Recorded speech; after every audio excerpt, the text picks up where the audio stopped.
আমার দুষ্টু বন্ধুরা, কেমন আছো তোমরা? নিশ্চয়ই তোমরা খুব ভালো আছো। তোমাদেরকে মজা দেওয়ার জন্য আবারও নতুন একটি গল্প নিয়ে এলাম। আজকের গল্পটি খুবই মজাদার হতে চলেছে। আমি শিওর বলতে পারি গল্পটি শেষ পর্যন্ত শুনলে তোমাদের দাঁড়িয়ে যাবে। তাই ভিডিওটা শুরু থেকে শেষ পর্যন্ত দেখার অনুরোধ রইল। তাহলে কথা না বাড়িয়ে এবার আসল ঘটনা আসি। আমার নাম ইমন। আমার বয়স 22 বছর। কিছুদিন আগে আমি বিয়ে পাশ করেছি। আমার মায়ের নাম শিরিন জাহান আর আমার বাবার নাম তৌকির খান। বাবা মা, দাদি এবং 4 বছরের ছোট বোন আরিফাকে নিয়ে আমাদের ছোট্ট সংসার। আমার বাবা মায়ের বয়সের মধ্যে অনেক ব্যবধান।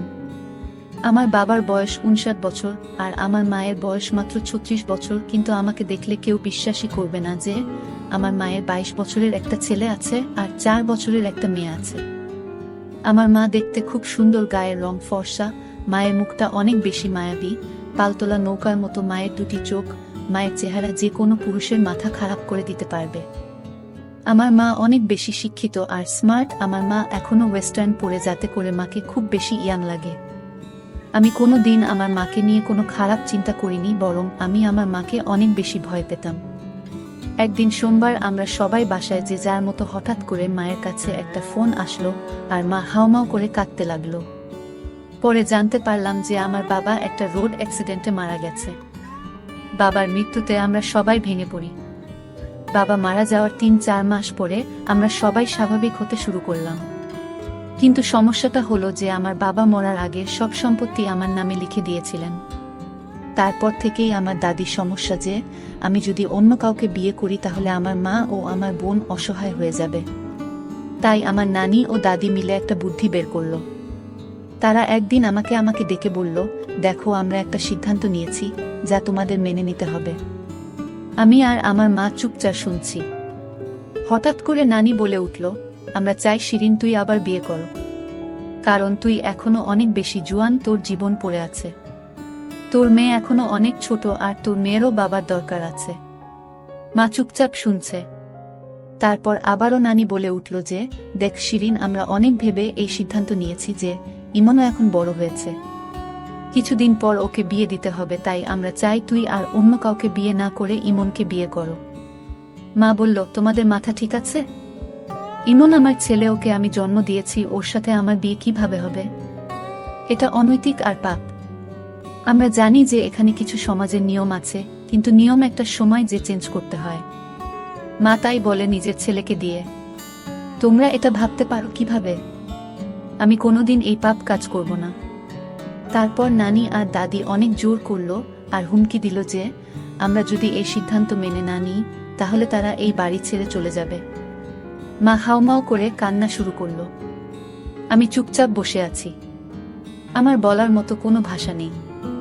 তারপর দাদু আর নানু মাকে বোঝানো শুরু করলো যে, দেখ, তৌকির মরার আগে সবকিছু ইমনের নামে করে গেছে। এখনো যদি অন্য কোনো ভুল মেয়ের পাল্লায় পড়ে তাহলে তোর আর তোর মেয়ের জীবন ধ্বংস হয়ে যাবে। তোর মেয়ের কথা চিন্তা করে রাজি হয়ে যা, মায়ের কান্না থামে না। আমি তো অবাক, কারণ আমি মাকে নিয়ে কোনোদিনই সেভাবে কিছু ভাবিনি। তারপর দাদু আর নানা অনেক বোঝানোর পর মাকে বলল যে, দেখ, তুই মেনে নিবি, তা না হলে আমাদের সারা জীবনের জন্য হারাবি। মায়ের কান্না থামে না। তারপর আমাকে দাদু নানু জিজ্ঞেস করলো, তোর কোনো আপত্তি আছে? আমি দাদু আর নানুকে অনেক ভয় পেতাম, তাই তাদের উপরে কোনো কথা না বলে চুপচাপ করে রইলাম। অনেক জোরাজুরির পর তারা মাকে রাজি করালো। তারপর যে যার রুমে চলে গেল। আমি রুমে গিয়ে ভাবছি, এটা কিভাবে সম্ভব? আমার জন্মদাত্রী মায়ের সাথে আমার বিয়ে। মানুষ কি বলবে? আমি আমার বন্ধুদের মুখ দেখাব কিভাবে? মাথায় অনেক কিছু ঘুরতে লাগলো। নিজেকে কোনোভাবে স্থির রাখতে পারছিলাম না। আমি আমার মাকে অনেক ভালোবাসতাম আর সম্মান করতাম। আমি কোনোদিন আমার মাকে নিয়ে খারাপ কিছু চিন্তা করি নাই। তো আমার জন্য আর মায়ের জন্য এই ব্যাপারটা মেনে নেওয়া অনেক কঠিন ছিল। আমাদের বিয়ের কথা ঠিক হওয়ার পর থেকে আমি মায়ের সামনে যেতে লজ্জা পেতাম। মা ও আমাকে আগের মতো বকাচকা করত না। আমাকে দেখলে মাথা নিচু করে নিজের কাজ করত। নানু আর দাদু আমাদের বিয়ের দিন ঠিক করলো 7 দিন পরে। আমি আর মা দুজনে অনেক বেশি মনমরা হয়েছিলাম। তারপর একদিন মা আমার কাছে এসে বলল, ইমন, তুই কি বিয়েতে রাজি? আমি বললাম, আমি আর কোনো রাস্তা না দেখে হ্যাঁ বলেছি। হ্যাঁ রে, আমার জন্য তোর জীবনটাও নষ্ট করে দিল। কি আর করব আমি, আমাদের কাছে আর রাস্তা নাই। তুমি মনমরা হয়ে থেকো না। তুমি মন মরা হয়ে থাকলে আমার ভালো লাগে না। তুই জানিস, স্বামী স্ত্রীর সম্পর্কের মধ্যে আর মা ছেলের সম্পর্কের মধ্যে যে আকাশ পাতাল তফাৎ। একটা মা ছেলে হয়ে আমাদের ওইগুলো করতে হবে যা একটা স্বামী স্ত্রী করে। আমি তোকে আর আগের মতো শাসন করতে পারবো না, কারণ তুই হয়ে যাবি আমার স্বামী। তখন আমার ছেলে থাকবি না। মা, আমি সারা জীবন তোমার ছেলে থাকবো, আর এই বিয়ে হচ্ছে একটা কাগজের বিয়ে মাত্র। আমরা সারা জীবন মা ছেলে থাকবো, আর তুমি আমাকে যখন ইচ্ছা যেভাবে ইচ্ছা শাসন করো। আমাদের মধ্যে কোনো চেঞ্জ আসবে না। আমি তোমাকে সবসময় সম্মান করতাম আর সারা জীবন করব। মা একটু আশ্বাস পেয়ে আমার কাছে অনেক খুশি হয়ে গেল। তারপর আমাকে বলল, আচ্ছা, আমি না হয় আমার জীবনের অর্ধেক পার করে ফেলেছি, কিন্তু তুই তো এখনো অনেক বেশি ইয়াং। তোর কত আশা ছিল তো বিয়ে নিয়ে, তাই না? কত কিছু না ভেবে রেখেছিলি যে এমন মেয়ে বিয়ে করবি, এমন জায়গায় ঘুরতে যাবি, দুষ্টুমি করবি, ঘোরাফেরা করবি, সব পানিতে গেল। এই বুড়ির সাথে কিছুই হবে না। আরে মা, তুমি বুড়ি না, তুমি অনেক বেশি ইয়াং আর এখনো অনেক বেশি সুন্দর। আর হ্যাঁ, অনেক আশা ছিল, কিন্তু সমস্যা নাই, তুমি তো আমার মা, পর তো কেউ না। আমরা অনেক ভালো বন্ধুর মতো হয়ে সব আশা পূরণ করব। মা আমার কথা শুনে একটু খুশি হয়ে গেল। তারপর বলল, আচ্ছা ঠিক আছে, আমরা আজকে থেকে অনেক ভালো বন্ধু। আমরা একে অপরের সাথে সব শেয়ার করব। মা আমার মাথায় একটু হাত বুলিয়ে নিজের রুমে চলে গেল। পরের দিন থেকে মাকে আর মন খারাপ মনে হলো না। আমি আর মা সেদিন অনেক বিষয় নিয়ে কথা বললাম। আমি মাকে এটা বললাম, আমার জীবনে কোনো প্রেমিকা ছিল না। মা তো শুনে অবাক হয়ে গেল। তারপর আমাকে তার জীবনে অনেক গল্প আমাকে বলল। আমি আর মা অনেকটা ফ্রি হয়ে গেলাম। আমি আর মা বিয়ে হওয়ার যে দিনগুলো বাকি ছিল, আমরা আমাদের জীবনের সবচেয়ে ভালো সময় কাটিয়েছি একসাথে। কারণ আমরা একসাথে হাসাহাসি করতাম, মুভি দেখতাম, রাতভর আড্ডা দিতাম, একসাথে গেম খেলতাম, আবার ঘুরতে যেতাম। আমি ওই কয়েকদিনে আসলে ভালো বন্ধু হয়ে গেলাম। যাই হোক, আমাদের বিয়ের একদিন আগে দাদু আর নানু আমাকে আর মাকে নিয়ে গেল শপিংয়ের জন্য। আমরা খুব হাসাহাসি করছিলাম, তা দেখে নানু আর দাদি অনেক খুশি হলো। যাই হোক, আমি আর মা পছন্দ করে অনেক কিছু কেনাকাটা করলাম। মাকে আমি পছন্দ করে প্রথম বেনারসি শাড়ি কিনে দিলাম। মা একটু লজ্জা পেয়ে গেল। পরের দিন আমাদের বিয়ের আয়োজন করা হলো, কিছু মানুষকে ডাকা হলো। যাই হোক, মাকে দাদি আর নানি মিলে রেডি করে দিচ্ছে। আমি গোসল করে শেরওয়ানি পরে নিলাম। তারপর নিজের রুমে অপেক্ষা করতে লাগলাম। একটু পরে দাদি এসে বলল, কাজী সাহেব চলে এসেছে। এই কথা শোনার পর থেকেই আমার বুকটা কেমন যেন থরথর করে কাঁপা শুরু করে দিল, কারণ আজকে আমার বিয়ে হতে যাচ্ছে, তাও আবার আমার নিজের মায়ের সাথে। আমি খুব বেশি ভয়ে ছিলাম। রুম থেকে বের হয়ে দেখলাম মা আগে থেকে টেবিলের মধ্যে বসে আছে। মা বেনারসি শাড়ি পরেছে, মাথায় কাপড় দিয়ে রাখছে, হাতে হালকা গয়না পরছে আর হালকা মেক আপ করছে। মাকে আসলেই সুন্দর লাগছে, একদম ঠিক যেন নতুন বউয়ের মতো। আমি গিয়ে মায়ের পাশে বসলাম আর কানে কানে ফিসফিস করে বললাম, মা, তোমাকে অনেক সুন্দর লাগছে। আমার কথা শুনে মা একটা হাসি দিল। তারপর কাজী সাহেব আমাদের বিয়ে পড়ানো শুরু করলো। কাজী জানতো যে আমরা মা ছেলে, তারপরও অনেক টাকার বিনিময়ে বিয়েটা পড়াচ্ছে। যাই হোক, আমরা দুইজনে কবুল বলে ফেললাম। আমাদের বিয়ে হয়ে গেল। আমরা মা ছেলে থেকে হয়ে গেলাম স্বামী স্ত্রী। যে নারী আমাকে পেট ধরেই পৃথিবীতে এনেছে, সে কিনা আমার বিয়ে করা বউ হয়ে গেল। দাদি আর নানি তো অনেক খুশি, আমাদের আশীর্বাদ করলেন। তারপর বাকি মেহমানরা আমাদের আশীর্বাদ দিয়ে রাতের খাবার খেয়ে চলে গেলেন।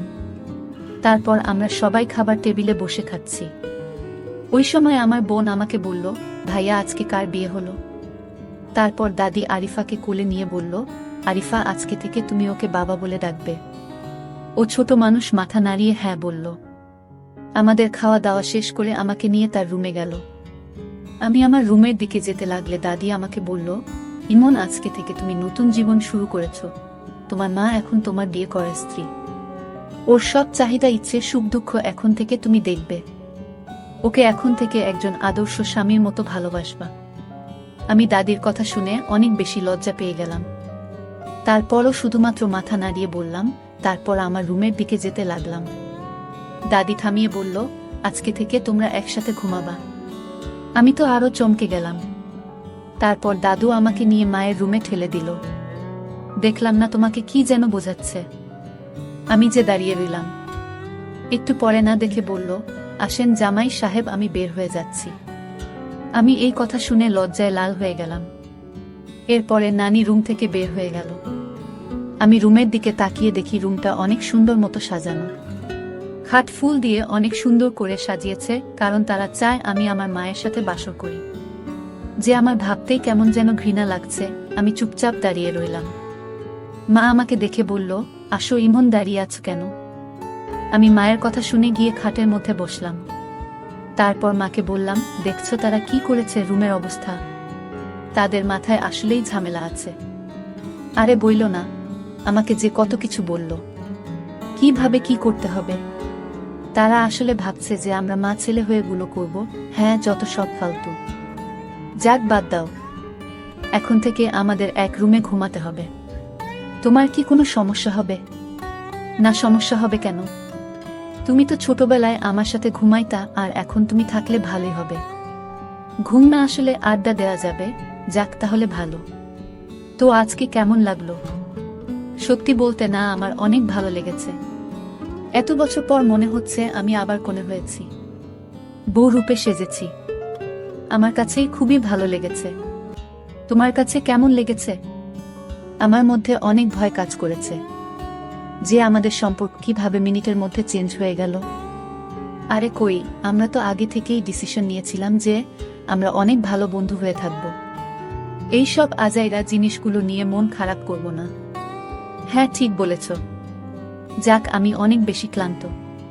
আমি না হয় ঘুমিয়ে পড়ি। মা বলল, হ্যাঁ, আমি অনেক বেশি ক্লান্ত। আমি ফ্রেশ হয়ে আসি, তারপর আমিও ঘুমিয়ে পড়ব। তুমি শুয়ে পড়ো। আমি আচ্ছা বলে খাটের একপাশে শুয়ে পড়লাম। একটু পরে মা এসে লাইট অফ করে দিল। এই গল্পের বাকি অংশ দেখতে সামিয়া ব্লগ চ্যানেলটি সাবস্ক্রাইব করে রাখুন।